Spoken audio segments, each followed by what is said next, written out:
मैंने सड़क के किनारे से एक अजीब कांच का डिब्बा खरीदा और बाद में पता चला कि उसके अंदर एक मिनीचर कल्चरेशन वर्ल्ड मौजूद है। मैंने जो एक साधारण सा लॉबस्टर उसमें फेंक दिया था, वह वहां एक शक्तिशाली दानव बन गया जिसने पूरे इलाके को हिला दिया। और एक छोटी सी खिलौने जैसी तलवार वहां एक डिवाइन वेपन बन गई जिसने एक महान सम्राट को सील कर दिया। उनकी नजरों में मैं वह सेलेस्टियल एम्परर हूं जो सभी युगों पर शासन करता है। लेकिन उन्हें यह नहीं पता कि असल में मैं बस एक कैंसर पेशेंट हूं जिसकी जिंदगी में 3 महीने से भी कम समय बचा है। उसी समय जब मैंने 388 यूएएन का लॉबस्टर ऑन ऑर्डर किया था, मैं उस प्रोजेक्शन ग्लास बॉक्स को ध्यान से देखने लगा। जैसे ही मैंने उसका स्विच ऑन किया, तुरंत एक रेगिस्तान दिखाई देने लगा और उसमें एक छोटी सी परछाई लगातार हिलती डुलती नजर आ रही थी। मैंने मैग्नीफाइंग ग्लास से देखा तो साफ समझ आया कि वह एक जवान लड़की है जिसका पूरा शरीर घावों से भरा हुआ था और दो भयानक काले भेड़िए उसका पीछा कर रहे थे। उसके चेहरे पर गहरा निराशा था। उसने पीछे की ओर उंगली दिखाई और एक उड़ती हुई तलवार रोशनी की किरण बनकर उन दोनों काले भेड़ियों की तरफ चली गई। लेकिन वे आसानी से बच गए और सीधे उस लड़की पर झपट पड़े, उसे जमीन पर गिराकर नोचने लगे। यह प्रोजेक्शन इतना ज्यादा रियलिस्टिक था कि मैं सच में यह दृश्य देख नहीं पा रहा था। मुझे उस बूढ़े आदमी की बात याद आई जिसने कहा था कि यह प्रोजेक्शन इंटरेक्टिव लगता है। इसलिए मैंने 2 टूथपिक्स उठाए और कांच के डिब्बे के ऊपर से उन दोनों काले भेड़ियों पर फेंक दिए। आसमान से गिरे उन टूथपिक्स ने, जबकि वे भेड़िए बस कुछ मिलीमीटर के ही थे, तुरंत उन्हें आर पार भेद दिया। गुकिंगन यह देखकर हैरान रह गई। उसने तुरंत चारों ओर देखा, लेकिन वहां बंजर जमीन के अलावा कुछ नहीं था।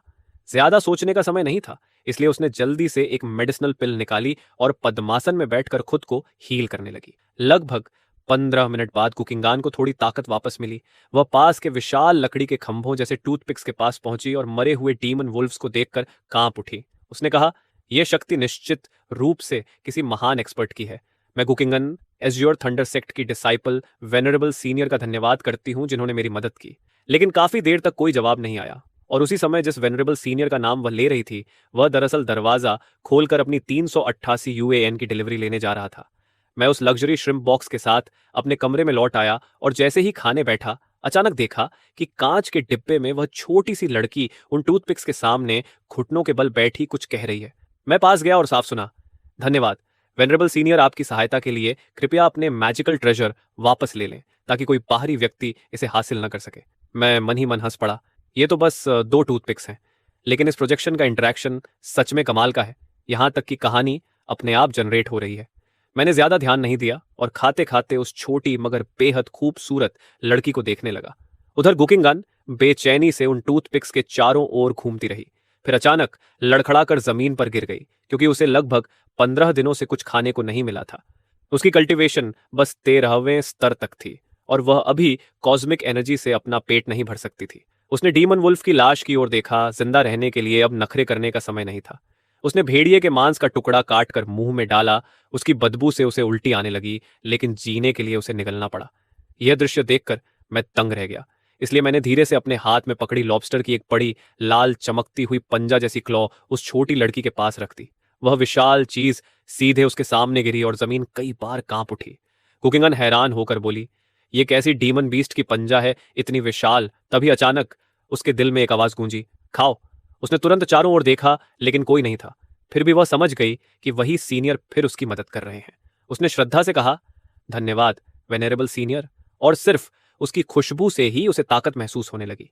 उसने अपनी फ्लाइंग स्वॉर्ड से उसे काटने की कोशिश की, लेकिन सिर्फ एक धातु के टकराने की आवाज आई और उसकी तलवार तुरंत टूट गई, जबकि उस पंजे पर एक खरोंच तक नहीं आई। कुकिंगन यह देखकर अविश्वास में पड़ गई। अपनी टूटी तलवार को देखकर उसकी आंखों में आंसू आ गए, क्योंकि उसकी सेक्ट अमीर नहीं थी और यह तलवार उसके मास्टर ने अपनी बचत से उसके लिए बनवाई थी। उधर मैं उस छोटी सी आकृति को बड़े मजे से देख रहा था और सोच रहा था कि 800 रुपये वाकई वसूल हो गए। उसकी आंखों के किनारे पर आंसू जैसी एक्सप्रेशन इतनी रियलिस्टिक लग रही थी। मैंने सोचा, क्यों ना इस पंजे को खोलकर देखें कि वह छोटी लड़की कैसे रिएक्ट करेगी। मैंने कहा, पीछे हटो कुकिंगन। वह उलझन में ऊपर देखने लगी और अचानक आकाश से एक विशाल सुनहरा हाथ खाली हवा से उतर आया, जिसने उस डीमन क्रीचर की टांग को आसानी से पकड़ लिया। एक तेज आवाज के साथ वह पंजा टूट गया और वह सुनहरा हाथ धीरे धीरे हवा में गायब हो गया। कुकिंगन पूरी तरह हैरान रह गई। उसने सोचा था कि वह सीनियर शक्तिशाली हैं, लेकिन इतने ज्यादा शक्तिशाली होंगे ये उसने कभी नहीं सोचा था। सामने सफेद मांस देखकर वह खुद को रोक नहीं सकी और अपनी हालत की परवाह के बिना खाने लगी। उसे इतनी भूख से खाते देखकर मेरी भी भूख बढ़ गई। लेकिन तभी मैंने कुछ अजीब नोटिस किया।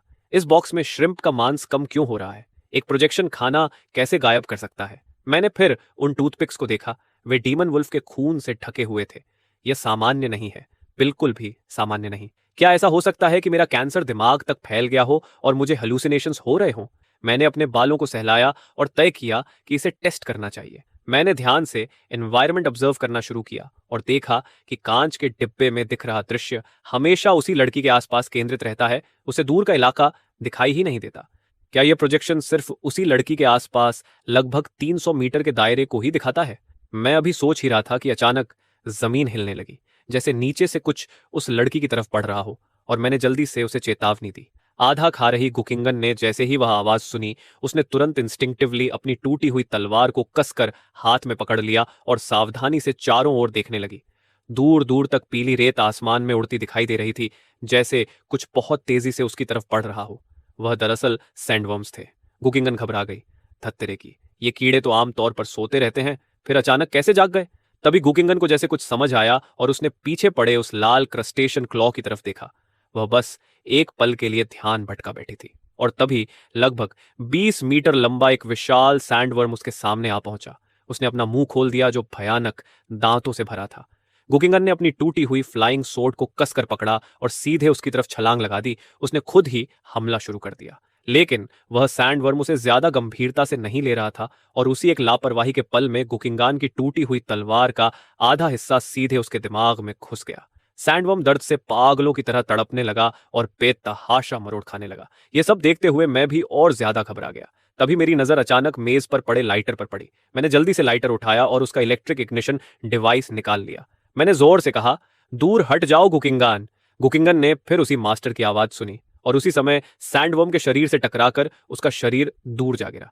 उसी पल आसमान और धरती जैसे हिल गए। कुछ क्षण पहले तक नीला आसमान अचानक एक भयानक दानवी हवा से भर गया। काले बादल पूरे आकाश में छा गए और पल भर में सूरज को पूरी तरह ढक लिया। सैंडवर्म ने डर के मारे सिर उठाया और उसका पूरा शरीर कांपने लगा। वह भागना चाहता था, लेकिन आसमान में जमा हुई ऊर्जा ने उसे कोई मौका ही नहीं दिया। तभी एक डरावनी नीली बिजली आसमान को चीरती हुई गिरी और सीधे उस सैंडवर्म के शरीर पर आ गिरी, मानो आकाश और धरती दोनों को चीर दिया गया हो। कुछ ही क्षण बाद काले बादल छुट गए और सूरज फिर से धरती पर चमकने लगा। जमीन पर बना विशाल गड्ढा अभी अभी हुए उस भयानक दृश्य की गवाही दे रहा था। उस छोटे से केंचुए जैसे जीव को बिजली से जला हुआ देखकर मैंने राहत की सांस ली। मैंने आखिर उस छोटे कैरेक्टर को बचा लिया था। मैंने पूछा, तुम ठीक हो? गुकिंगन ने जवाब दिया, मैं ठीक हूं मास्टर। मेरी जान बचाने के लिए धन्यवाद। मैं सच में नहीं जानती कि आपका धन्यवाद कैसे करूं। अगर मास्टर को किसी चीज की जरूरत हो तो मैं आपकी किसी भी मांग को पूरा करूंगी। कुछ भी, सच में कुछ भी। मैंने पूछा, क्या तुम्हारे पास अभी भी कोई फ्लाइंग स्वॉर्ड है? वह बोली, फ्लाइंग स्वॉर्ड तो पहले ही टूट चुकी है, लेकिन मेरे पास एक ट्रेनिंग फ्लाइंग स्वॉर्ड है जो मेरे मास्टर ने मुझे प्रैक्टिस के लिए दी थी। क्या सीनियर को उसकी जरूरत है? मैंने कहा, मुझे दे दो। यह सुनते ही गुकिंगन जल्दी से अपने स्टोरेज बैग में ढूंढने लगी और उसे एक लकड़ी की फ्लाइंग स्वॉर्ड मिली। वह समझ नहीं पा रही थी कि इसे सीनियर को कैसे दे, इसलिए उसने सावधानी से उसे जमीन में गाड़ दिया और बोली, सीनियर, ये एक ट्रेनिंग फ्लाइंग सोर्ड है जो मेरे मास्टर ने बनाई है। इसके अंदर सोर्ड कंट्रोल फॉर्मेशन लगा है और इसमें स्पिरिट स्टोन्स भी जड़े हुए हैं, इसलिए साधारण लोग भी इसे इस्तेमाल कर सकते हैं। इसका उपयोग सोर्ड कंट्रोल टेक्निक का अभ्यास करने के लिए किया जाता है। मैं उस फ्लाइंग सोर्ड को देख रहा था जो बाल से भी पतली थी। उसे हाथ से उठाना तो बिल्कुल नामुमकिन था, इसलिए मैंने सावधानी से एक ट्वीजर उस ग्लास बॉक्स के अंदर डाला। उसी समय अचानक आसमान में दो विशाल धातु की छड़ें दिखाई दी और उन्होंने धीरे धीरे जमीन में गड़ी उस लकड़ी की तलवार को उठा लिया। यह देखकर गुकिंगन हैरान रह गई। वह सोचने लगी कि शायद ये सीनियर खुद को दिखाना नहीं चाहते, शायद उनके पास कोई कारण है। मैंने उस छोटी लकड़ी की तलवार को हाथ में लेकर ध्यान से देखना शुरू किया।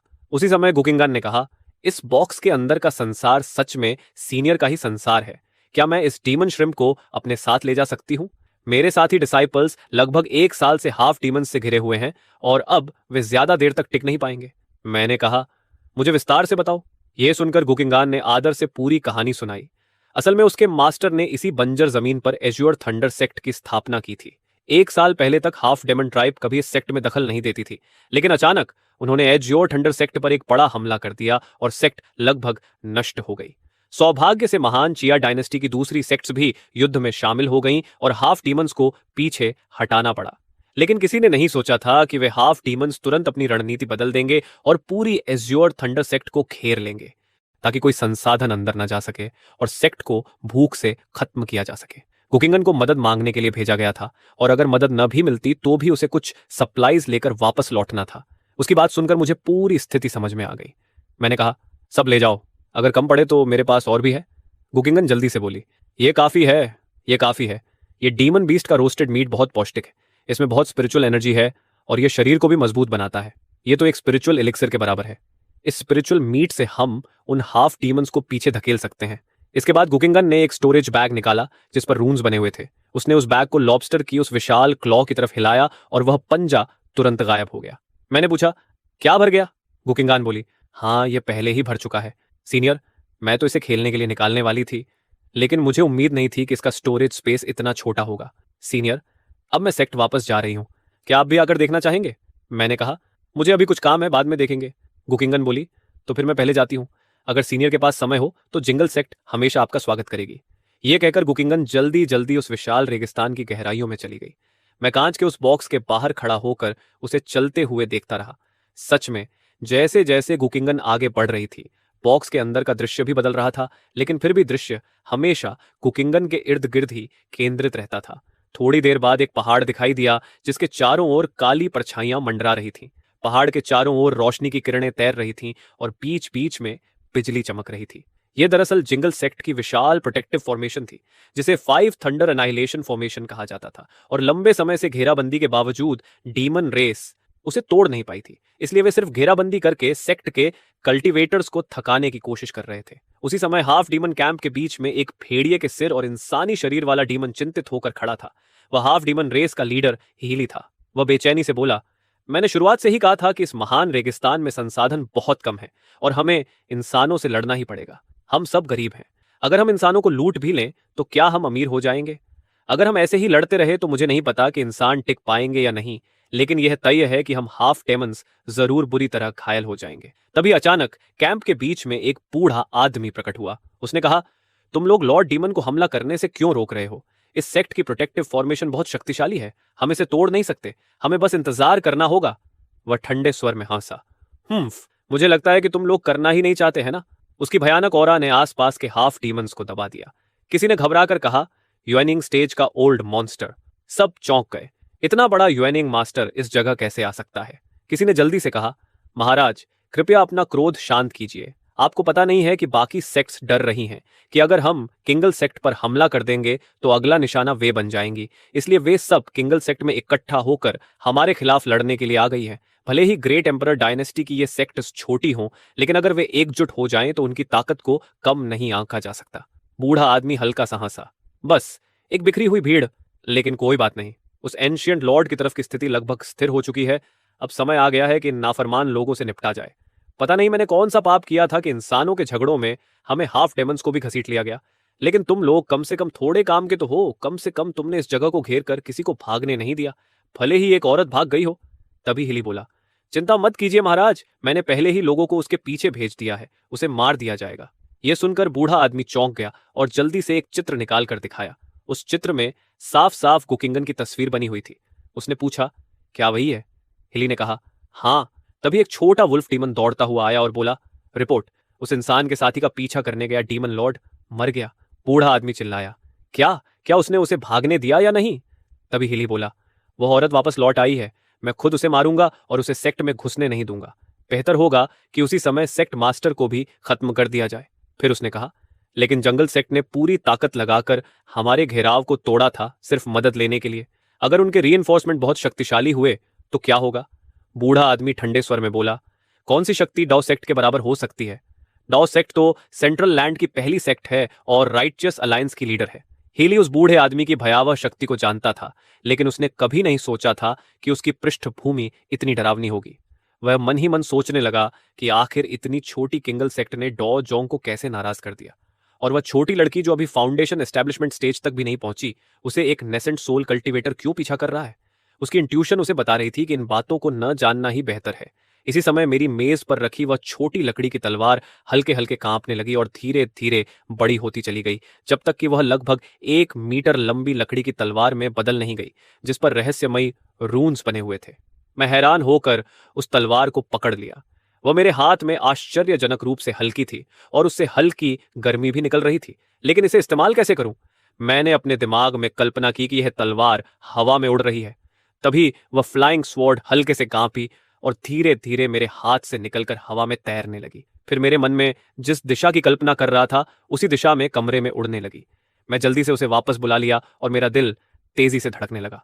लगता है मैं मरने वाला नहीं हूं। अगर मैं कल्टीवेशन वर्ल्ड से कुछ पिल्स हासिल कर सकूं तो शायद मैं अपनी बीमारी ठीक कर सकता हूं। मैंने अपने दिल की एक्साइटमेंट को दबाया। अभी मुझे एक बात जरूर पता करनी है। वह बूढ़ा आदमी आखिर कौन था जिसने मुझे यह बॉक्स बेचा? उसकी असली पहचान क्या है? आधे घंटे बाद मैं उस जगह पहुंचा जहां सुबह उसका स्टॉल लगा हुआ था, लेकिन वहां बूढ़ा आदमी और उसका स्टॉल दोनों गायब थे। पास वाले दुकानदार ने कहा, युवा आदमी, तुम्हें उस बूढ़े ने ठग लिया है ना? सुनो, उसका बेटा असल में टम्ब रॉबर है। उसका बेटा कब्रें खोदता है और वह बूढ़ा उन चीजों को बेचता है जो वहां से मिलती हैं। कुछ दिन पहले उसका बेटा कब्र खोदते समय अंदर ही मर गया और फिर वह बूढ़ा आदमी भी हार्ट अटैक से मर गया। इसलिए तुम्हारे 800 युवान तुम्हें कभी वापस नहीं मिलेंगे।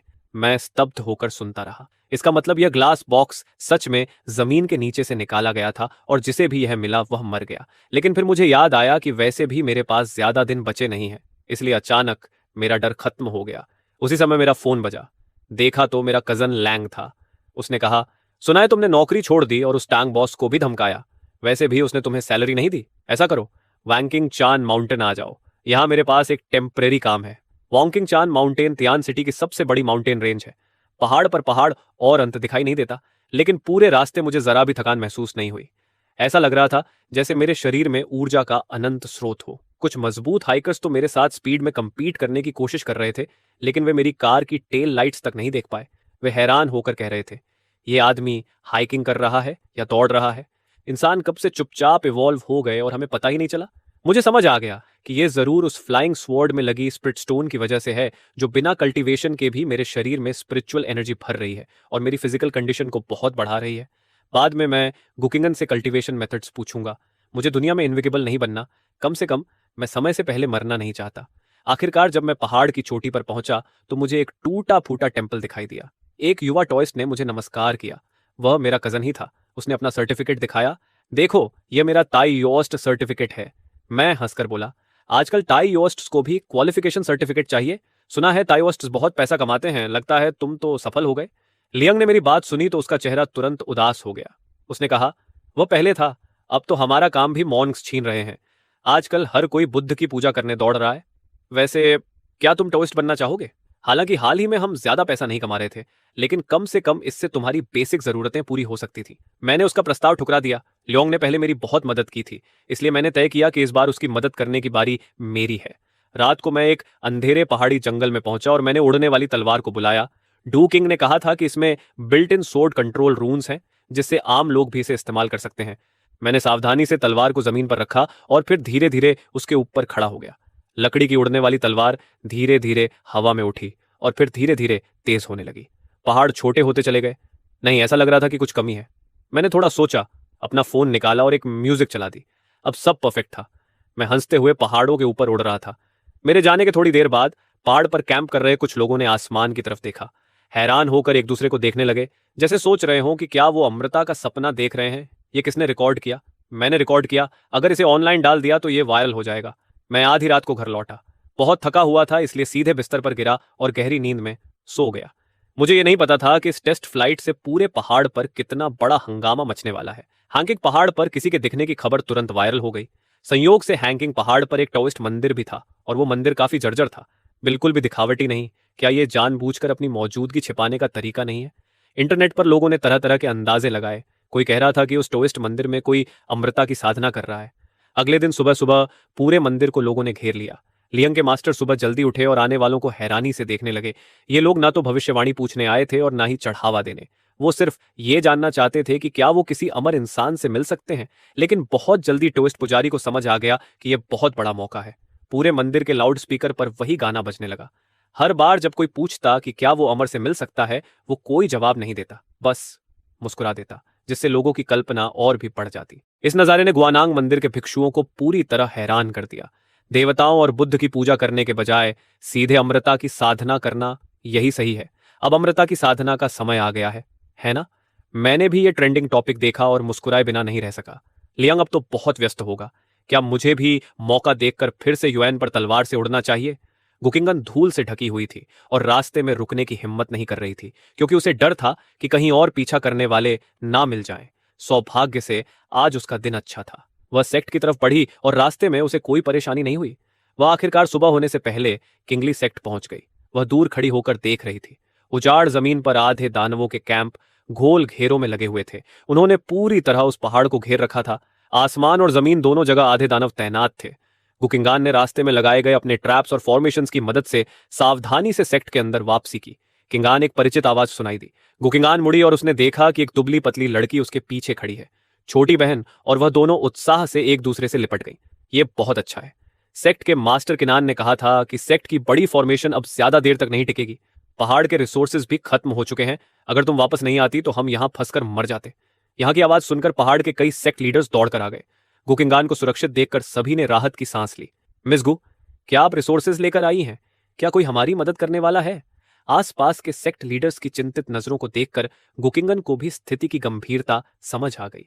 उसने जल्दी से उस बड़े एंसेस्ट्रल आइटम को निकालने की कोशिश की, लेकिन तभी गुकिंगान की मास्टर ठंडे चेहरे के साथ आ गई और उसे सीधे मेन हॉल में ले गई, फिर तुरंत दरवाजा बंद कर दिया। बेलिंग के चेहरे पर गुकिंगन के लौटने की कोई खुशी नहीं थी, बल्कि असाधारण गुस्सा था। तुम यहां क्या कर रही हो? क्या मैंने तुम्हें नहीं कहा था कि एक बार बाहर निकल जाओ तो वापस मत आना? बेलिंग का गुस्सा बेवजह नहीं था। आखिर कौन सा खिलाड़ी? ये सारे रिसोर्सेस तो बस सेक्ट के लीडर्स को पहलाने का एक बहाना भर थे। जब उसने अपने आखिरी साधनों का इस्तेमाल करके गुकिंगान को बाहर भेजा था, तब उसका इरादा बिल्कुल भी उसे वापस बुलाने का नहीं था, क्योंकि वापस आना मतलब सीधा मौत के मुंह में जाना था। गुकिंगान ने बेलिंग की आंखों में सीधे देखते हुए कहा, मास्टर, मैं आपको छोड़कर नहीं जा सकती।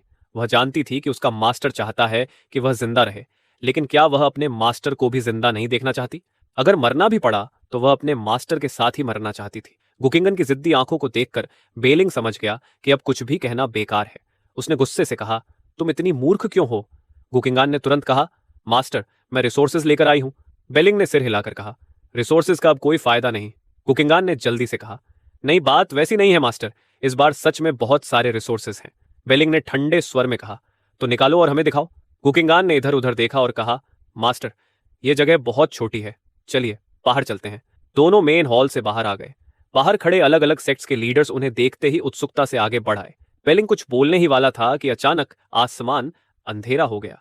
उसने जल्दी से ऊपर देखा और सबकी आंखों के सामने अचानक एक विशाल लॉबस्टर क्लॉ प्रकट हो गया। सभी लोग हैरान रह गए। किसी ने अविश्वास से कहा, यह किस डीमन बीस्ट की क्लॉ है? यह तो बहुत ही विशाल है। किसी और ने कहा, सेक्ट लीडर, इस लॉबस्टर क्लॉ का मांस स्पिरिचुअल एनर्जी से भरा हुआ है और इसकी एनर्जी बहुत कोमल है। इसे बिना अल्केमी के सीधे अब्सॉर्ब किया जा सकता है और यह सीधे फिजिकल बॉडी को भी मजबूत कर सकता है। बेलिंग ने तुरंत मुड़कर गुकिंगन को देखा। उसकी आंखें चौड़ी हो गई थीं। वह मन ही मन सोचने लगा कि उसके डिसाइपल को यह चीज आखिर मिली कहां से? क्या वह किसी डिवाइन ट्रांसफॉर्मेशन पावर हाउस की गुफा तक पहुंच गई थी? उसने तुरंत गुकिंगन का हाथ पकड़कर गंभीर आवाज में कहा, अपने मास्टर को साफ साफ बताओ, रास्ते में क्या हुआ था? यह सुनकर बाकी सभी लोग भी उत्सुक होकर देखने लगे। गुकिंगन ने सिर हिलाया और रास्ते में हुई सारी घटनाएं बताने लगी। आसमान से गिरा डिवाइन वुड, उसे घूरता हुआ डीमन वुल्फ, आसमान को चीरता हुआ भयानक थंडर और बिजली से कीड़ों का छलकर मर जाना। उसकी कहानी सुनते सुनते सबके चेहरों पर हैरानी और उत्सुकता बढ़ती चली गई। अंत में उसकी जूनियर सिस्टर ने सबका सार बताते हुए कहा, संक्षेप में सीनियर सिस्टर को रास्ते में एक बहुत शक्तिशाली सीनियर मिला था। गुकिंगन ने कई बार सिर हिलाकर इसकी पुष्टि की। तब दूसरे सेक्ट लीडर्स ने तुरंत पूछा, मिस कू, क्या उस सीनियर को यहां बुलाया जा सकता है? हम इस समय भयानक संकट में हैं। अगर हम उस सीनियर को हमारी मदद के लिए मना लें तो शायद सब कुछ बदल सकता है। लेकिन यह सुनकर गुकिंगान का चेहरा असहज हो गया, क्योंकि उसे खुद भी समझ नहीं आ रहा था कि उस मिस्टीरियस सीनियर के बारे में क्या कहे। बेलिंग ने तुरंत सबकी सोच समझ ली और ठंडे स्वर में कहा, हम अपनी उम्मीद किसी ऐसे व्यक्ति पर नहीं रख सकते जिसे हमने कभी देखा भी नहीं, और यह भी हो सकता है कि वह उतना शक्तिशाली न हो जितना हम सोच रहे हैं। यह सुनते ही सभी लोग थोड़ा शांत हो गए। आखिर गुकिंगन अभी सिर्फ एक युवा कल्टीवेटर थी, और जो थंडर और आसमान ढक लेने की बातें वह कर रही थी, हो सकता है वह सिर्फ उसके सीमित अनुभव की वजह से बड़ा चढ़ाकर कही गई हो। लेकिन गुकिंगान बहुत बेचैन हो गई और बोली, वह सीनियर सच में बहुत शक्तिशाली है। आप लोग विश्वास क्यों नहीं कर रहे? उसी समय बाहर ग्रीन ग्लास बॉक्स के बाहर जागने के बाद मैं, जो हमेशा उस छोटे से दुनिया के लोगों को देखता रहता था, अचानक थोड़ा गुस्सा हो गया। मैंने सोचा, तुम छोटे छोटे लोग जो एक लॉबस्टर क्लॉ तक नहीं उठा सकते, तुम मेरी क्षमता पर सवाल उठा रहे हो? मानो या न मानो, मैं अभी तुम्हें सच में दिखाऊंगा कि एक हाथ से आसमान ढकना क्या होता है। कुकिंगन अभी भी समझा ही रही थी कि अचानक वह रुक गई और हैरान होकर ऊपर देखने लगी। बाकी लोग भी चुप हो गए और सबने आसमान की ओर देखा, लेकिन बादलों के अलावा उन्हें कुछ दिखाई नहीं दिया। तभी गुकिंगान ने मेरी आवाज सुनी। तुम्हें अभी किस चीज की जरूरत है? गुकिंगान तुरंत मुड़ी और बोली, मास्टर, उस सीनियर ने पूछा है कि हमें क्या चाहिए। यह सुनकर बेलिंग का चेहरा और भी गंभीर हो गया। उसके चेहरे पर गहरी सोच और संघर्ष दिखाई दे रहा था। अगर वे उस सीनियर से सीधे मदद मांगते तो कीमत बहुत बड़ी हो सकती थी। कुछ देर सोचने के बाद बेलिंग सीधे एक घुटने पर बैठ गया और दोनों हाथ जोड़कर सम्मान से बोला, सीनियर, अगर आप हमें एक थंडर स्पिरिट स्टोन दे सकें ताकि हमारी सेक्ट की प्रोटेक्टिव फॉर्मेशन चलती रहे तो हम आभारी होंगे। यह सबसे सुरक्षित और कम कीमत वाला तरीका था जो वह सोच सकता था। उन्हें उस सीनियर से खुद लड़ने की जरूरत नहीं थी, बस प्रोटेक्टिव फॉर्मेशन को चलाए रखना काफी था। यह महान डेजर्ट इलाका बंजर था। हालांकि वे हाफ डेमन से घिरे हुए थे, लेकिन जब तक उनके पास यह लॉबस्टर क्लॉ का मांस है, वे 100 साल तक भी टिक सकते हैं। और बाहर खड़े उन हाफ डेमन्स की संख्या बहुत ज्यादा है। उनकी खपत भी बहुत बड़ी है, इसलिए वे इतने लंबे समय तक यहां टिक नहीं पाएंगे। बेलिंग की यह रिक्वेस्ट सुनकर मैं थोड़ा हैरान रह गया। थंडर स्पिरिट स्टोन, मैं वह चीज कहां से लाऊं? तभी मुझे अचानक एक बात याद आई। मैंने जो चीजें ग्लास बॉक्स के बाहर से कल्टीवेशन वर्ल्ड में फेंकी थीं, उनका असर वहां बहुत अलग तरीके से होता था। मैं अपने कमरे में एक डिब्बा खंगालने लगा और मुझे कुछ बटन्स और बैटरीज मिल गई। मैंने सोचा, बिजली भी तो थंडर ही होती है। उसी समय ज़ियोन युएन वर्ल्ड में बेलिंग ने देखा कि सीनियर काफी देर से कोई प्रतिक्रिया नहीं दे रहा है और वह बेहद घबरा गया। उसने सोचा कि शायद उसकी रिक्वेस्ट बहुत ज्यादा थी और वह माफी मांगने ही वाला था कि अचानक आसमान में बादल बिखरने लगे। सभी लोग ऊपर देखने लगे और उन्होंने देखा कि आसमान से एक गोल धातु की चीज नीचे गिरती हुई सीधे मेन हॉल के सामने वाले चौक में आकर गिरी और जमीन में एक बड़ा गड्ढा बना दिया। वह एक गोल मेटल डिस्क थी जो चांदी जैसी चमक रही थी और कोई समझ नहीं पा रहा था कि यह क्या है। तभी सीनियर की आवाज आई, यह एक बैटरी है। किसी ने हैरानी से कहा, बैटरी यानी एक थंडर बेसिन? सब लोग एक दूसरे को उलझन भरी नजरों से देखने लगे, क्योंकि उन्होंने ऐसी चीज पहले कभी नहीं देखी थी। बेलिंग ने बाकी लोगों को पीछे हटने का इशारा किया और धीरे धीरे उस बैटरी के पास पहुंचा। उसने सावधानी से अपना हाथ उस मेटल पर रखा और अपनी स्पिरिचुअल कॉन्शियसनेस को धीरे धीरे उस मेटल शेल के अंदर भेजा। कुछ ही पल पहले आसमान बिल्कुल साफ था, लेकिन अचानक पूरे आकाश में काले बादल उमड़ आए। असंख्य बिजली की दांतों जैसी चमकती लपटें माउंट क्विंजुआंट के ऊपर आसमान में फैलने लगीं और पूरी पहाड़ी उस चमकती हुई लाइटनिंग की रोशनी से ढक गई। बेलिंग घबरा कर तुरंत पीछे हट गया, फिर जमीन पर घुटनों के बल गिर पड़ा और उसके मुंह से खून की एक धार निकल गई। वह कांपती आवाज में बोला, यह तो थंडर पूल है। उसकी आंखें लगातार कांप रही थीं, जैसे वह अपनी आंखों पर भरोसा ही नहीं कर पा रहा हो। Thunder pool? क्या यह वही थंडर पूल हो सकता है जैसा क्रिम्सन थंडर सेक्ट के पास होता है? वह मध्य भूमि की ऑर्थोडॉक्स अलायंसेज में से एक महान सेक्ट थी जो लाइटनिंग की शक्ति को एब्सॉर्ब करके शरीर को मजबूत करती थी और यहां तक कि शरीर को फिर से पुनर्निर्मित भी कर सकती थी। और अब एक नया थंडर पूल उनके सामने था। यह देखकर सभी लोग अनायास ही अपनी लार निगलने लगे। बेलिंग सबसे ज्यादा स्तब्ध था, लेकिन उस बैटरी के अंदर की लाइटनिंग एनर्जी बिल्कुल भी कम नहीं थी, बल्कि थोड़ा ज्यादा ही शक्तिशाली लग रही थी। वह मन ही मन सोचने लगा, जो व्यक्ति एक हाथ से आसमान ढक सकता है, उसका साधारण सा इशारा भी इतना भयावह कैसे हो सकता है? जब मैंने बेलिंग के होठों के कोने पर खून देखा तो मैं जल्दी से अपने हाथ में पकड़ी हुई नंबर 7 और नंबर 5 की बैटरीज वापस रख दी। मुझे लगा कि बटन बैटरी की पावर शायद कम है, इसलिए यह ठीक रहा कि मैंने वही डाली। नहीं तो शायद मैं गुकिंगान के मास्टर को ही बिजली से उड़ा देता। नीचे छोटे छोटे लोगों को देखकर जो मैजिक स्पेल्स का इस्तेमाल करके सेक्ट की प्रोटेक्टिव फॉर्मेशन को उस बटन बैटरी से जोड़ रहे थे, मैं चुपचाप देखता रहा। बटन बैटरी की एनर्जी लगातार फॉर्मेशन में जाने लगी और पहले जो सेक्ट प्रोटेक्शन फॉर्मेशन मध्यम थी वह धीरे धीरे चमकने लगी। माउंट क्विंजुआंट के ऊपर बिजली की लपटें नाचने लगीं और उसकी भयानक शक्ति दिखाई देने लगी। मुझे थोड़ा अजीब लगा। मैंने अपना फोन उठाया, क्योंकि मैंने अभी अभी इस पूरे दृश्य को अपने फोन से रिकॉर्ड किया था। मुझे लगा यह सब कुछ बड़ा अजीब है। ये आखिर है क्या? कोई नई जनरेशन की एनर्जी फॉर्मेशन? मैंने रिकॉर्डिंग फिर से चलाकर देखी। फोन में वे छोटे छोटे लोग ऐसे दिख रहे थे जैसे किसी मिनिएचर मॉडल की दुनिया के लोग हों, जो फॉर्मेशन बना रहे थे और बैटरी को जोड़ने में लगे हुए थे। ये देखकर मैं मुस्कुरा दिया। बटन बैटरी धीरे धीरे ऊपर उठकर माउंट क्विंजुआंट के शिखर के ऊपर हवा में तैरने लगी और उसकी बिजली की ऊर्जा लगातार निकलकर फॉर्मेशन को चलाती रही। शायद दुनिया में किसी बटन बैटरी को इतना गौरवशाली पल पहले कभी नहीं मिला होगा। जब फॉर्मेशन पूरी तरह रिचार्ज हो गई तो बेलिंग ने आखिरकार राहत की सांस ली। उसने देखा कि बैटरी में अभी भी थोड़ी लाइटनिंग एनर्जी बची हुई है, इसलिए वह सभी लोगों को लेकर उस फ्लोटिंग बैटरी के नीचे पहुंच गया ताकि वे थंडर पावर को एब्जॉर्ब कर सकें। फिर सभी लोग उस बैटरी के नीचे पालथी मारकर बैठ गए। बैटरी से लगातार निकलती हुई बिजली की लपटें लाइटिंग स्नेक्स की तरह बेलिंग और बाकी लोगों के शरीर के अंदर दौड़ने लगीं और उनके शरीर को लगातार टेम्पर करती रहीं।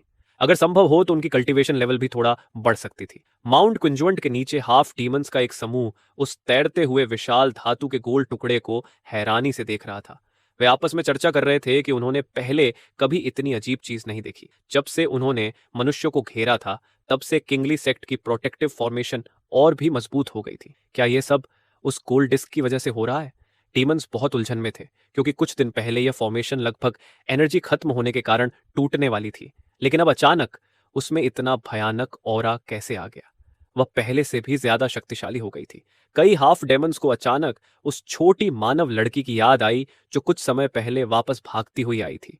उनमें से एक डेमन बोला, लगता है उस लड़की ने सच में किसी से मदद मांगी है। तभी एक बूढ़ा डीमन ठंडे स्वर में बोला, कोई खास बात नहीं, बेलिंग इतने सालों बाद भी वही छोटी छोटी चालें खेलता है। उस डिस्क में जरा भी स्पिरिचुअल ऑरा नहीं है। यह बिल्कुल भी कोई मैजिकल ट्रेजर नहीं है। अगर इसे इन हाफ डीमंस को डराने के लिए इस्तेमाल किया गया है तो शायद काम कर जाए। लेकिन शायद उसने यह नहीं सोचा होगा कि मैं खुद यहां आ जाऊंगा। यह सुनकर हिल नाम का एक हाफ डीमन थोड़ा सिहर गया। उसने कहा, आप तो नासेंट सोल रेल्म के महान लॉर्ड हैं, लेकिन क्या हम हाफ डीमन सिर्फ इंसानों के लिए कैनन फोडर बनकर रह जाइए? हिल कुछ और कहना चाहता था, लेकिन उस बूढ़े आदमी ने उसे रोक दिया और बोला, चिंता मत करो, अगर सच में कोई उनकी मदद के लिए आता है तो मैं खुद उससे निपट लूंगा। मैं इन बंजर जमीनों की नीच जातियों को दिखाऊंगा कि एक सच्चे इमॉर्टल के तरीके क्या होते हैं। अगली सुबह बहुत जल्दी ड्यू किंग ने अपनी आंखें खोल दी।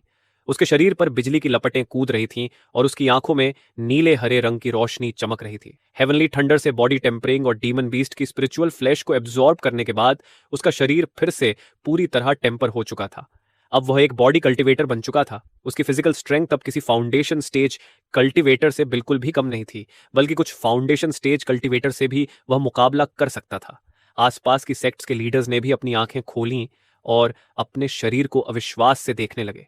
सिर्फ उस लाइटनिंग के असर से ही उनका शरीर काफी मजबूत हो गया था।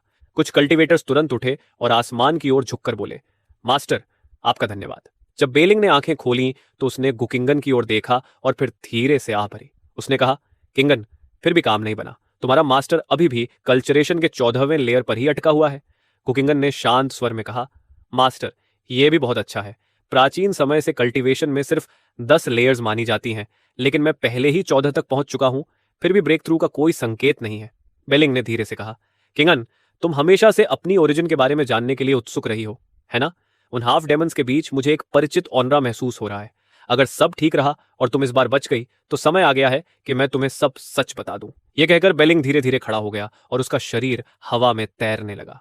उसी समय पहाड़ के नीचे एक और आकृति भी धीरे धीरे हवा में तैरती हुई दिखाई दी। गुकिंगन की जूनियर सिस्टर चौंक कर बोली, यह तो एक इंसान है, लेकिन वह हाफ डीमंस के साथ कैसे खड़ा है?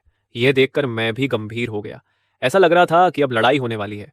मैंने सोचा कि क्या मुझे उनकी मदद करनी चाहिए, लेकिन फिर मैंने सोचा कि अगर मैंने सीधे हस्तक्षेप किया तो शायद पूरा माउंट क्विंजवांट ही समतल हो जाए। बेहतर होगा कि मैं कुछ और सटीक तरीका सोचूं। मैं अपने कमरे में कुछ ढूंढने लगा। उसी समय बेलिंग ने दूर खड़े बूढ़े आदमी को देखा और धीरे से कहा, ओह, तो तुम अभी भी मुझे पहचानते हो? बेलिंग, नमस्ते। तुमने हमें यह बात छिपाने के लिए पूरे 20 साल तक तरह तरह के तरीके इस्तेमाल किए। कोई हैरानी नहीं कि तुमने शुरुआत में ही गुकिंगान को सेक्ट से बाहर भेज दिया था। सामने खड़े आदमी की ऑरा अपने चरम पर पहुंच चुकी थी। ऐसा लग रहा था कि वह अपनी सारी ताकत लगा देने वाला है। उसने ठंडी आवाज में कहा, हमारी पुरानी भाईचारे की खातिर गुकिंगान को सौंप दो। मैं तुम्हें एक तेज और आसान मौत दूंगा। तभी 7वें एल्डर ने हवा में अपनी फ्लाइंग सोर्ड छोड़ दी। तलवार की एनर्जी चारों दिशाओं में फैलने लगी और अचानक वह फ्लाइंग सोर्ड भयानक सोर्ड एनर्जी के साथ फट पड़ी। वह सोर्ड एनर्जी इकट्ठा होकर ऐसे लग रही थी मानो आसमान को ही चीर देगी। अगले ही पल वह भयानक सोर्ड एनर्जी आसमान को चीरते हुए सीधे सेक्ट की प्रोटेक्टिव फॉर्मेशन के कोर की तरफ बढ़ गई। बेलिंग तुरंत अपनी तलवार पर सवार होकर उसे रोकने की कोशिश करने लगा, लेकिन अगले ही पल 7वें एल्डर उसके सामने आ चुका था। बेलिंग के शरीर से बिजली की चमक निकल रही थी, लेकिन 7वें एल्डर के पास जबरदस्त बैटल एक्सपीरियंस था। उसने तुरंत बेलिंग की कमजोरी ढूंढ ली और अपने हाथ को तलवार की तरह इस्तेमाल करते हुए उसकी लाइटनिंग डिफेंस को तोड़ दिया। बेलिंग के मुंह से अचानक खून निकल पड़ा और वह लगभग हवा में टिक भी नहीं पा रहा था। बेलिंग को बिल्कुल उम्मीद नहीं थी कि नासेंट सोल रेल्म का यह व्यक्ति इतना भयानक होगा कि वह उसका मुकाबला भी नहीं कर पाएगा। सेवेंथ एल्डर ठंडी आवाज में बोला, लगता है तुम सच में गुकिंगन की रक्षा के लिए मरने को तैयार हो। ठीक है, मैं तुम्हें एक तेज मौत देता हूं। उसी समय उसकी विशाल सोर्ड एनर्जी ने सीधे सेक्ट की प्रोटेक्टिव फॉर्मेशन को चकनाचूर कर दिया और फॉर्मेशन का कोर भी नष्ट हो गया। कोई भी उसे रोकने की हिम्मत नहीं कर पाया, क्योंकि यह नेसेंट सोल मॉन्स्टर की 7 तलवार वाली तकनीक की शक्ति थी। नीचे खड़े हाफ डीमंस उस फॉर्मेशन को देखते रह गए जिसने उन्हें पूरे 1 साल तक रोके रखा था, और अब वह इतनी आसानी से टूट गई थी। सभी वहीं स्तब्ध खड़े रह गए। तभी किसी ने चिल्लाकर कहा, बिली, तुम किस बात का इंतजार कर रहे हो? मेरे साथ पलेस चलो। अगले ही पल माउंट क्विंजोंट को घेरने वाले सारे हाफ डेमन्स दहाड़ते हुए झुंड में पहाड़ की तरफ टूट पड़े। उस प्रोटेक्टिव फॉर्मेशन के बिना माउंट क्विंजोंट बिल्कुल भी टिक नहीं सकता था। पहाड़ पर मौजूद सभी सेक्ट्स के कल्टिवेटर्स एकदम स्तब्ध रह गए। किसने सोचा था कि जिस फॉर्मेशन पर उन्हें सबसे ज्यादा भरोसा था वह इतनी आसानी से टूट जाएगी? क्या नासेंट सोल कल्टिवेटर्स इतने डरावने होते हैं? गुकिंगन की जूनियर सिस्टर घबराकर बोली, छोटी सिस्टर, स्थिति ठीक नहीं है। और तुरंत गुकिंगन का हाथ पकड़कर भागने लगी। लेकिन तभी आसमान से एक आकृति गिरती हुई नीचे आई। ध्यान से देखने पर वह बेलिंग था। इस समय बेलिंग की हालत बेहद खराब थी। उसकी सांस बहुत कमजोर थी। सेवेंथ एल्डर ने ठंडी आवाज में कहा, मैंने तुम्हें 20 साल और जीने दिया और अब भी तुम भागना चाहते हो? किसी ने जल्दी से कहा, मिस गू, जल्दी कीजिए और लॉर्ड ऑन से मदद मांगिए। अगर अभी नहीं बुलाया तो बहुत देर हो जाएगी। यह सुनकर गुकिंगन का दिल बुरी तरह हिल गया। लॉर्ड आओ पहले ही उसकी बहुत मदद कर चुका था और सामने खड़ा यह दुश्मन बेहद शक्तिशाली था। अगर लॉर्ड ए ओ भी हार गया और यहीं मर गया तो? तभी सेवेंथ एल्डर ने तिरस्कार से कहा, अब चाहे तुम किसी को भी बुलाओ, कोई फायदा नहीं होगा। उसी समय मुझे अचानक याद आया कि पिछली बार मैंने दुकान से एक लेजर पॉइंटर खरीदा था। मैंने तुरंत अपना बैग खोला और वह लेजर पॉइंटर निकाल लिया।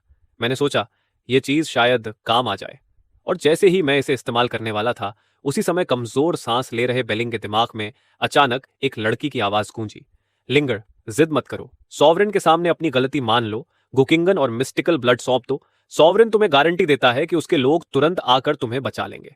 वह जानी पहचानी आवाज सुनकर बेलिंग हल्का सा मुस्कुराया और बोला, सीनियर सिस्टर, तुम्हें क्या लगता है मैं क्यों नहीं भागा? फिर उसने धीरे से कहा, किंगन, अगर वह सीनियर मदद करने को तैयार है तो मैं मिस्टिकल ब्लड देने के लिए भी तैयार हूं। मैं मर सकता हूं, लेकिन गुकिंगन के मास्टर का शरीर और खून यहां नहीं मरना चाहिए। लेकिन इससे पहले कि गुकिंगन मुझसे संपर्क कर पाती, अचानक आसमान में एक लाल बिंदु दिखाई दिया। लगभग एक ही पल में वह लाल बिंदु आसमान को चीरता हुआ नीचे गिरा और एक विशाल लाल रोशनी के स्तंभ की तरह सेवेंथ एल्डर को घेर लिया। उसके शरीर से लाल लपटें निकलने लगीं। वह भागने की कोशिश कर रहा था, लेकिन वह लाल रोशनी उसका पीछा करती रही। जहां जहां वह लाल रोशनी जाती, वहां जमीन पिघलकर लावा बन जाती। अगले ही पल वह लाल रोशनी चमकी और सेवेंथ एल्डर पूरी तरह गायब हो गया। सब कुछ ऐसे शांत हो गया जैसे कुछ हुआ ही ना हो। इतना शक्तिशाली नेसेंट सोल एक्सपर्ट, और उसका एक शव तक नहीं बचा। उसी समय मैं ग्लास बॉक्स के पीछे खड़ा सोच रहा था, यह लेजर पॉइंटर इतनी ताकतवर कैसे हो गया? नीचे गुकिंगन घबराकर बोली, किंगन, तुम ठीक हो? उसने जल्दी से कहा, मैं ठीक हूं, मैं बिल्कुल ठीक हूं, क्योंकि डर के अलावा उसे एक खरोंच तक नहीं आई थी। तभी मैंने सुना कि गुकिंगन खुद से बात कर रही है। बेलिंग समझ गया कि वह मिस्टीरियस सीनियर फिर से उसकी डिसाइपल से बात कर रहा है। उसने धीरे से कहा, किंगन। यह सुनकर गुकिंगन जल्दी से बोली, सीनियर, मेरे मास्टर के पास आपको देने के लिए एक ट्रेजर है जिसका नाम शुशु है, लेकिन वह बाद में देंगे। अभी पहले इस लड़ाई के बाद की स्थिति संभालते हैं। उसी समय हिल दांत भींचते हुए आगे आया। उसे पता था कि आसमान में कोई बड़ा व्यक्ति सब देख रहा है। वह सीधे गुकिंगन के सामने घुटनों के बल बैठ गया और बोला, सेक लीडर बी, ये युद्ध मैंने शुरू किया था। आप चाहें तो मुझे मार दीजिए या सजा दीजिए। मेरे सारे बच्चे सिर्फ मेरे आदेश का पालन कर रहे थे। उन्होंने शुरुआत से अंत तक सच में किसी इंसान को नहीं मारा। क्या आप उन्हें जाने देंगे? मैं उन्हें आदेश दूंगा कि वे उत्तर के अत्यधिक ठंडे इलाकों में चले जाएं और कभी इन जमी हुई धरती से वापस ना आए, ताकि उनकी जाति जीवित रह सके। यह हिल के दिमाग में आया आखिरी उपाय था। अलग अलग सेक्ट्स के लोग पहले बहुत गुस्से में थे, लेकिन हिल के इस रवैये को देखकर फिलहाल चुप हो गए। बेलिंग ने कहा, मुझे तुम्हें सजा देने का अधिकार नहीं है, यह फैसला सीनियर करेंगे। ग्रीन ग्लास बॉक्स के बाहर खड़े होकर मैंने उनकी बात सुनी। मुझे लगा कि वे अंदर से इतने बुरे भी नहीं हैं। और सबसे महत्वपूर्ण बात, उन डेमन्स के बीच कैट गर्ल्स भी थीं। मैंने लंबी सांस ली और कहा, ठीक है, फिलहाल उन्हें रहने दो। गुकिंगन यह सुनकर हैरान रह गई। उसे लगा शायद उसने गलत सुना। उसने दोहराया, सीनियर कह रहे हैं कि वे तुम्हें रहने देंगे। हाफ डीमंस उलझन में पड़ गए। हमें रहने देंगे, इसका मतलब क्या है? तभी किसी ने बुदबुदाया, जैसे कोई इंसान कुत्ता पालता है। यह सुनकर हैशिली के दिल में अचानक गुस्सा उठ गया। भले ही अभी वे किसी और की दया पर हों, लेकिन हाफ डेमन्स की भी अपनी इज्जत होती है। तभी माउंट क्विंजवांट से थोड़ी दूर आसमान से एक विशाल लाल वस्तु गिरकर जमीन पर आ गिरी। सभी लोग तुरंत उसे देखने दौड़े। वह एक विशाल पतली टांग थी जो एक छोटी पहाड़ी जितनी बड़ी लग रही थी। उसे अजीब सी खुशबू और प्रचंड स्पिरिचुअल ऑरा निकल रही थी। गुकिंगान ने कहा, मास्टर ने कहा है कि यह तुम्हारा खाना है, और अगर यह काफी न हो तो उनके पास और भी है। हाफ डेमन्स उस विशाल टांग को लालच से देखते रह गए। किसी को समझ नहीं आ रहा था कि यह आखिर किस प्राणी की इतनी विशाल टांग है। उसकी मुंह खुला का खुला रह गया। वह हकलाते हुए बोला, ये हमारे लिए है। गुकिंगान ने शांत स्वर में कहा, हाँ तुम लोग खा सकते हो, लड़ाई मत करना। यह सुनते ही वे हाफ डेमन्स पागलों की तरह उस विशाल पतली टांग की ओर टूट पड़े। उनकी पूरी जिंदगी गरीबी में गुजरी थी। उन्होंने कभी इतनी जबरदस्त डेमन बीस्ट की मांस जैसी चीज नहीं देखी थी। तभी हिल खुशी से चिल्लाया, ओ फेगू, तुम सच में बहुत समझदार हो। सच बताऊं तो मैं बचपन से ही एक डॉग डीमन हूं, बस सब लोग मुझे गलती से वुल्फ समझते रहे। मास्टर का धन्यवाद कि उन्होंने मुझे मेरा असली रूप वापस पाने दिया। यह कहकर हिल सचमुच एक कुत्ते की तरह उस डीमन बीस्ट के मांस पर टूट पड़ा। वह चिल्लाया, अगर मैं थोड़ा भी देर कर देता तो मेरे लिए कुछ नहीं बचता। किसने कहा कि कुत्ता होना बुरा है? कुत्ता होना तो कमाल की बात है। पहाड़ पर इन हाफ डेमन्स को इस तरह टूटते देखकर बाकी कल्टीवेटर भी ईर्ष्या से भर गए। किसी ने मजाक में कहा, मिस डू, अगर ऐसा है तो मैं भी कुत्ता बन सकता हूं। कुकिंगन ने हल्का सा हंसते हुए कहा, मास्टर ने कहा है कि तुम लोग आराम से खा सकते हो। वह बस माहौल हल्का करना चाहती थी। फिर उसने उस विशाल टांग को देखते हुए सोचा, अजीब है, ये इतनी चिकन लेग जैसी क्यों लग रही है? क्या ऐसा हो सकता है कि मास्टर ने ग्लास बॉक्स के बाहर ही किसी फीनिक्स को मार दिया हो? उधर मेरी तरफ मैंने अभी अभी ओरिजिनल फ्राइड चिकन का एक टुकड़ा खत्म किया था, और वही बचा हुआ टुकड़ा मैंने ग्लास बॉक्स में फेंक दिया था।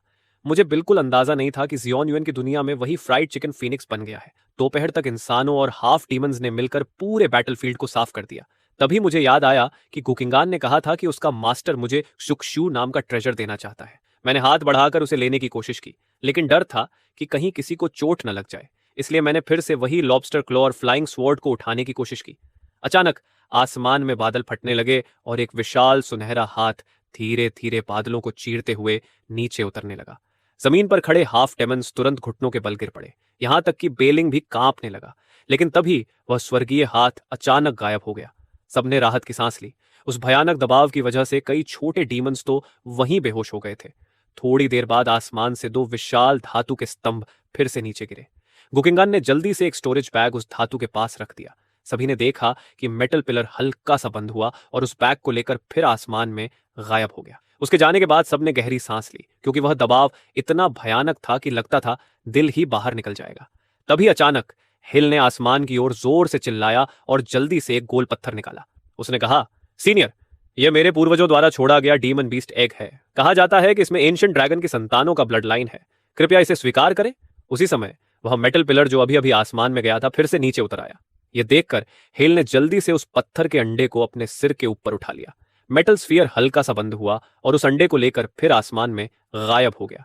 बेलिंग ने चारों ओर देखते हुए कहा, चूंकि हम सब इस महान सीनियर की कृपा से बचे हैं और हम सभी इस बंजर भूमि में रहते हैं, तो क्यों ना हम एकजुट हो जाएं। सेवेंथ एल्डर के साथ हुई लड़ाई के बाद सभी को समझ आ गया था कि असली खतरा अंदर से नहीं बल्कि बाहर से है। एक अकेला एल्डर ही इस पूरे इलाके को हिला सकता है। अगर वे एकजुट नहीं होंगे तो क्या वे बस मौत का इंतजार करते रहेंगे? पहले बेलिंग को लगा था कि सीनियर की नजर गुकिंगन के दाव बोन्स पर है, लेकिन अब लगता था कि उसे उससे कोई मतलब ही नहीं। शायद अब उसका एक ही काम था, गुकिंगन की अच्छी तरह रक्षा करना। आखिर उसने कहा, ठीक है, मैं सहमत हूं। रात गहराने पर गुकिंगन आसमान को देखती हुई खड़ी थी और उसे अचानक सीनियर की कमी महसूस होने लगी। उसी समय बेलिंग उसके पास आकर खड़ी हो गई। वह भी आसमान की ओर देख रही थी जैसे किसी गहरी सोच में हो। गुकिंगन ने पूछा, मास्टर, क्या आपको लगता है कि वह सीनियर सच में महान कल्टीवेटर्स के लिए कोई कैलामिटी है? बेलिंग ने धीरे से कहा, मुझे शक है कि वह सीनियर शायद एक इमॉर्टल है। गुकिंगन हैरान होकर बोली, इमॉर्टल? क्या इमॉर्टल्स सच में धरती पर आ सकते हैं?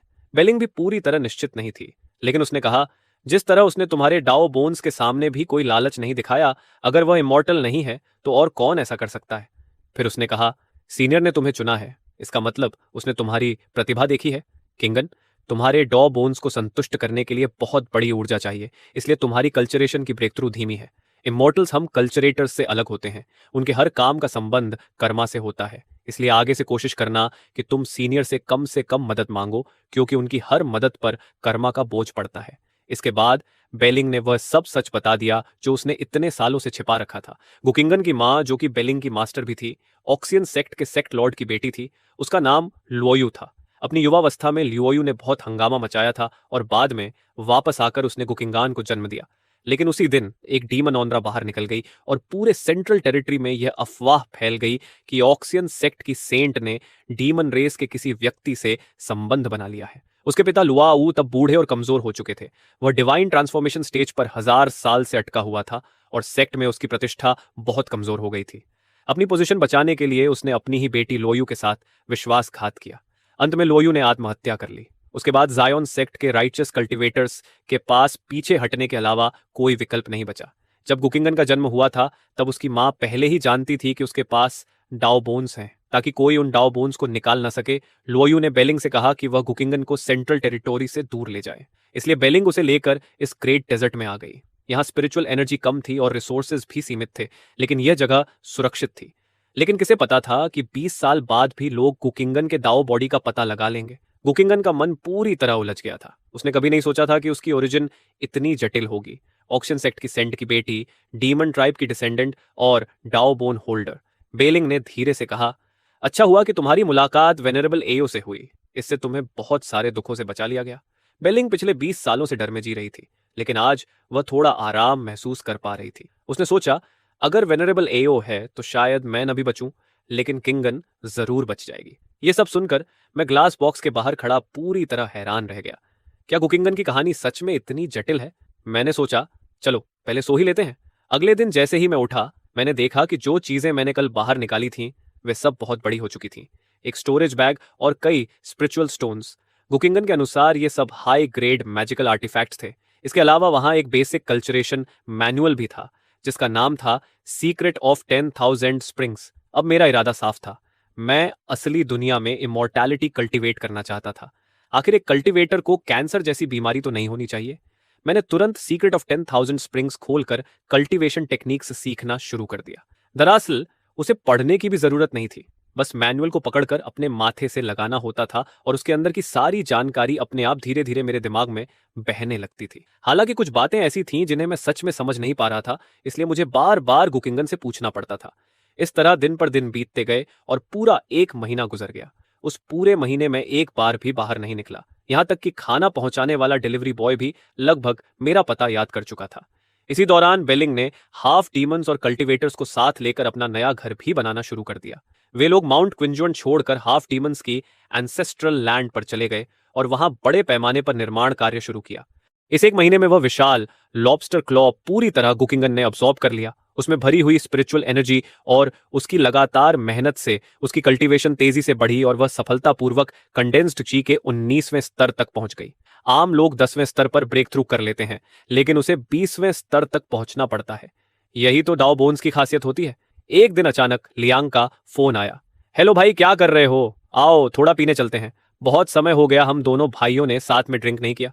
थोड़ी देर बाद मैं उसकी रेजिडेंस के बाहर एक बारबेक्यू स्टॉल पर पहुंच गया। लियांग पहले से वहां बैठा हुआ था। बातचीत के दौरान पता चला कि उसने भी अपनी नौकरी खो दी है। पहले टाओइस्ट टेम्पल बहुत भीड़भाड़ वाला था, लेकिन अब किसी ने शिकायत कर दी कि वहां फ्यूडल सुपरस्टिशन फैलाया जा रहा है, इसलिए मंदिर को बंद कर दिया गया था। उसकी बातें सुनने के बाद मैंने तय किया कि मैं आखिरी बार उस जगह जाऊंगा, माउंट वोंगजिंग, जहां मैं एक अनऑर्थोडॉक्स इमॉर्टल कल्चरेशन शुरू करने वाला था। कुछ घंटे बाद जब मैं टॉइस्ट टेम्पल पहुंचा तो मुझे फिर से लियांग का मास्टर मिल गया। उसने मुझे देखते ही कहा, तुम लियांग के दोस्त हो, है ना? मैंने कहा, हाँ टोइस्ट मास्टर, मैं आपकी क्या मदद कर सकता हूँ? वह बूढ़ा आदमी धीरे से बोला, लियांग अच्छा लड़का है, लेकिन वह लगभग 30 साल का होने वाला है। कृपया उसे समझाओ कि अब समय बदल गया है। आजकल सिर्फ मशहूर टॉइस्ट मॉन्क्स ही पैसे कमा पाते हैं। अगर वह मेरे साथ ही रहा तो उसका कोई भविष्य नहीं होगा। तुम देख ही रहे हो, मेरा टॉइस्ट टेम्पल भी बंद हो चुका है। मैंने कहा, लेकिन अभी भी बहुत सारे युवा लोग टॉइस्ट कल्चर पसंद करते हैं। वह हंसकर बोला, वह अलग बात है। वे लोग तो बस नॉवेल्स में दिखने वाले इमोर्टल्स चाहते हैं। अगर टॉयज में सच में इमोर्टल्स होते तो क्या यह इतना गिर चुका होता? मैंने कहा, शायद सच में होते हो। पिछली बार तो बहुत लोगों ने किसी को उड़ते हुए देखा था। वह तुरंत बोला, नहीं, वह बस उड़ते हुए पक्षी थे। फिर उसने आ भरते हुए कहा, खैर, मैं अगले महीने रिटायर होने वाला हूं। ये लियांग की इस महीने की सैलरी है, इसे उसे दे देना। उसने मुझे एक एनवेलप दिया और फिर धीरे धीरे पहाड़ से नीचे उतर गया। मैंने वह एनवेलप रख लिया और आसमान की ओर देखते हुए सोच में डूब गया। धीरे धीरे समय बीतता गया और रात हो गई। मैंने घड़ी देखी, लगभग समय हो चुका था। मैं उठकर टाओइस्ट टेम्पल के पीछे वाले जंगल में चला गया। मैंने स्टोरेज बैग खोला और उसमें से एक पारदर्शी जेड स्टोन निकाली। उसके अंदर लाल रंग का तरल था जो खून की नसों जैसा लगातार बह रहा था। यह मिस्टिक ब्लड था, एक अनमोल चीज जिसे गुकिंगान की मां समुद्र के सी ऑफ डिजास्टर से लाई थी। इसमें किसी का भाग्य बदल देने की क्षमता थी। यह बिना स्पिरिचुअल रूट वाले इंसान को भी नया स्पिरिचुअल रूट दे सकता था और साधारण टैलेंट वाले को असाधारण बना सकता था। मैंने गहरी सांस ली और जोर से उस जेड स्टोन को तोड़ दिया। लाल तरल तुरंत मेरे शरीर में समाने लगा और कुछ ही सेकंड में पूरी तरह मुझ में मिल गया। मेरे शरीर में एक विशाल ऊर्जा लगातार घूमने लगी। मैंने तुरंत 10,000 स्प्रिंग्स टेक्निक का इस्तेमाल करके उस भयानक शक्ति को डाइजेस्ट करना शुरू कर दिया। कंडेंस्ड ची का पहला स्तर, दूसरा स्तर, तीसरा स्तर और देखते ही देखते 10वां स्तर। उसी समय टियन सिटी के ऊपर, जहां चमकता चांद आसमान में ऊंचा टंगा हुआ था, अचानक काले बादलों ने आसमान ढक लिया। तेज गरज के साथ बिजली चमकने लगी। वहां कैंपिंग कर रहे लोग घबराकर अपने टेंट से बाहर निकल आए और सामान समेटने लगे। किसी ने दूर इशारा करते हुए चिल्लाया, देखो, टायोइस टेम्पल की तरफ। एक बिजली आसमान को चीरती हुई नीचे गिरी और हवा में तैरती हुई एक आकृति पर सीधे जा लगी। यह दृश्य इतना साफ था कि पूरी टियन सिटी ने माउंट ऑफ 10,000 सीनरी के ऊपर होने वाली ट्रिब्यूलेशन देख ली। लोग चिल्लाने लगे, सच में कोई ट्रिब्यूलेशन झेल रहा है। मैंने कहा था ना, उस दिन कोई उड़ रहा था। 9वीं बिजली गिरने के बाद धीरे धीरे काले बादल छांटने लगे और आसमान शांत हो गया। उसी समय मैं भी वहां से गायब हो गया। उस रात टियन सिटी के अनगिनत लोग माउंट 10,000 सीनरी पर चढ़ गए और टॉइस्ट टेम्पल लगभग भीड़ से फटने ही वाला था। टॉइस्ट प्रीस्ट पूरी तरह स्तब्ध खड़ा था। लोग चिल्ला रहे थे, अब भी विश्वास नहीं करते कि यहां कोई इमॉर्टैलिटी कल्टीवेट कर रहा है। ऐसा लग रहा था कि अब लियंग के पास फिर से काम आ जाएगा। उसी समय मैं तियान सिटी के ऊपर हवा में तैर रहा था और शुआन युआन वर्ल्ड में इस्तेमाल होने वाला एक साधारण स्पेल इस्तेमाल किया, इनविजिबिलिटी स्पेल। यह मॉर्टल से निपटने का सबसे आसान तरीका था। मैं खुद हंसे बिना नहीं रह सका, क्योंकि मिस्टिक ब्लड की शक्ति ने मुझे सीधे कंडेंस्ड क्वीज स्टेज से आगे बढ़ाकर फाउंडेशन एस्टैब्लिशमेंट स्टेज तक पहुंचा दिया था। अब मैं स्पिरिचुअल एनर्जी को नियंत्रित करके अपने शरीर की हर कैंसर सेल को सटीक तरीके से खत्म कर सकता था। इसका मतलब था कि इस जीवन में मुझे बीमारी से डरने की जरूरत नहीं रही। नीचे शहर की लगातार चलती ट्रैफिक को देखते हुए मेरे मन में हजारों विचार आने लगे और अचानक मैंने सोचा, क्या अब मुझे बीफ खाना बंद कर देना चाहिए?